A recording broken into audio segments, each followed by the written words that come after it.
গোলবাড়ি স্টাইলের চিকেন কষা।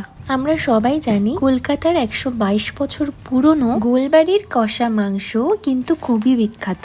আমরা যারা কলকাতার বাইরে থাকি ইচ্ছে করলেও কিন্তু সেই গোলবাড়ির কষা মাংস খাওয়া হয় না। তাই আজকে আমি নিজেই বানিয়ে নিয়েছি গোলবাড়ি স্টাইলের কষা মাংস। তো চলুন শুরু করা যাক গোলবাড়ি স্টাইলের চিকেন কষা। এটা বানানোর জন্য প্রথমেই নিয়ে নিয়েছি চিকেন, নুন, হলুদ, ধনে গুঁড়ো, জিরে গুঁড়ো, লাল লঙ্কার গুঁড়ো এবং 3 টেবিল চামচের মতো টক দই দিয়ে মাংসটা বেশ ভালো মতো ম্যারিনেট করে রেখেছিলাম প্রায় 30 মিনিটের মতো। এবারে একটা কড়াইয়ে সর্ষের তেল দিয়ে তাতে 2টো বড় পেঁয়াজ বেশ লাল লাল করে ভেজে বেরেস্তা বানিয়ে নিয়েছি। এই বেরেস্তাগুলোকে ভালো মতো বেটে নেব। এবারে সেই কড়াতে তেজপাতা এবং গোটা গরম মশলা, যার মধ্যে রয়েছে দারচিনি, এলাচ এবং লবঙ্গ ফোড়ন দিয়ে দিয়েছি। এবারে এতে 2 টেবিল চামচের মতো আদা এবং রসুন বাটা দিয়ে দিচ্ছি। আদা রসুনের কাঁচা গন্ধ চলে গেলে তার মধ্যে যে বেরেস্তা করা পেঁয়াজ বেটে রেখেছিলাম সেই পেঁয়াজ বাটাটা এর মধ্যে দিয়ে দিচ্ছি। এবারে এতে হলুদ গুঁড়ো এবং জিরে গুঁড়ো দিয়ে মশলাটা ভালো মতো ভেজে নিয়েছি। যতক্ষণ না তেল ছাড়ছে মশলার গা থেকে ততক্ষণ মশলাগুলো বেশ ভালো মতো ভাজতে থাকবো। মশলা কষানো হয়ে গেলে ম্যারিনেট করা চিকেন ছিল সেটা এর মধ্যে দিয়ে দিচ্ছি, দিয়ে মাংসটা কিছুক্ষণ কষাতে থাকবো।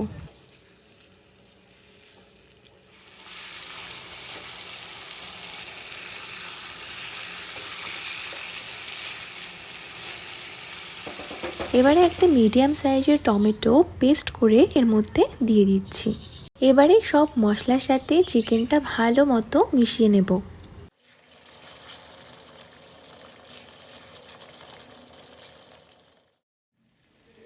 এবারে পরিমাণ মতো নুন দিয়ে মাংসটা আর একটু ভালো মতো কষিয়ে নেব।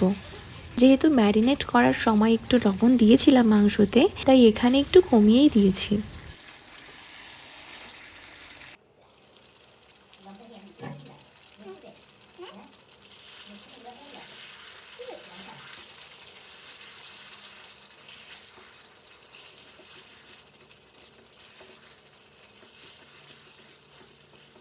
টেস্ট ব্যালেন্স করার জন্য সামান্য একটু চিনিও দিয়েছি। মাংসটা ভালো মতো কষিয়ে নেব। এবারে 1 কাপের মতো জলে 1 টেবিল চামচ চা পাতা ফুটিয়ে একটা লিকার তৈরি করেছি, সেই লিকারটা আমি এর মধ্যে দিয়ে দিচ্ছি। এই লিকারের জন্য কিন্তু টেস্টে কোনো রকম পরিবর্তন আসবে না। এবারে ঝালের জন্য কয়েকটা কাঁচা লঙ্কা চিড়ে দিয়েছি। আপনারা যদি বেশি ঝাল খেতে পছন্দ করেন আরো বেশি লঙ্কা দিতে পারেন। এই রেসিপিতে কিন্তু মাংসের ঝোল থাকে না, তাই যতটা সম্ভব মাংসটা কষিয়ে নিয়েছি। শেষ পর্যায়ে গরম মশলা ছড়িয়ে দিয়ে আর 2 থেকে 3 মিনিটের মতো রান্না করে নিলেই কিন্তু আমাদের গোলবাড়ি স্টাইলের চিকেন কষা একদম রেডি। তো আর দেরি কেন, গোলবাড়ি স্টাইলের কষা মাংস এবার নিজেরাই বাড়িতে বানিয়ে নিন। বিশেষভাবে রুটি কিংবা পরোটার সাথে কিন্তু এই গোলবাড়ির কষা মাংস বেশি ভালো লাগে খেতে। তো অবশ্যই আপনারা এভাবে একবার বাড়িতে বানিয়ে দেখবেন, দেন জানাবেন কেমন হয়েছে।